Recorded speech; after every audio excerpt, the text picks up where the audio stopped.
கள்ளக்குறிச்சி மாவட்டத்தில் 12 பறக்கும் படைகள் 28 குழுக்கள் மூலம் தேர்தல் கண்காணிப்பு பணி நடைபெற்று வருவதாக மாவட்ட ஆட்சியரும் தேர்தல் நடத்தும் அலுவலருமான பிரசாந்த் தெரிவித்துள்ளார். இது தொடர்பாக செய்தியாளர்களிடம் பேசிய அவர், கள்ளக்குறிச்சி மாவட்டத்தில் உளுந்தூர்பேட்டை, ரிஷிவந்தியம், சங்கராபுரம், கள்ளக்குறிச்சி என 4 தொகுதிகள் உள்ளதாகவும், இந்த 4 தொகுதிகளிலும் 1475 வாக்குச்சாவடிகளும் 11,09,911 வாக்காளர்களும் உள்ளதாகவும் தெரிவித்தார்.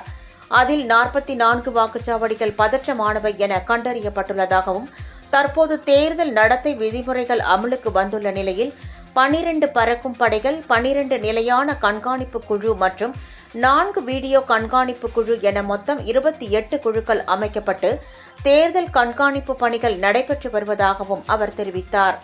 மேலும் மாவட்ட ஆட்சியர் அலுவலகம் மற்றும் சட்டமன்ற தொகுதிக்குட்பட்ட தேர்தல் நடத்தும் அலுவலகங்களில் 24 மணி நேரமும் செயல்படும் கட்டுப்பாட்டு அறைகள் திறக்கப்பட்டுள்ளதாகவும், ஏதாவது புகார்கள் இருந்தால் சுவிதா ஆப் மூலம் புகார் பதிவு செய்யலாம் எனவும் கூறிய அவர், புகார் பதிவான 100 நிமிடங்களில் அதன் மேல் நடவடிக்கை எடுக்கப்படும் என்றார்.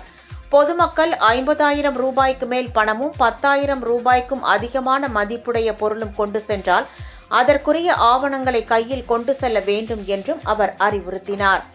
கள்ளக்குறிச்சி மாவட்டத்தில் குறைந்தபட்சமாக 20 வாக்காளர்களை கொண்ட வெள்ளையூர் பகுதியில் ஒரு வாக்குச்சாவடி அமைக்கப்பட்டுள்ளதாகவும், இணையதளம் மூலமாகவும் வேட்பு மனுக்களை தாக்கல் செய்யலாம் என்று மாவட்ட ஆட்சியர் பிரசாந்த் தெரிவித்தார்.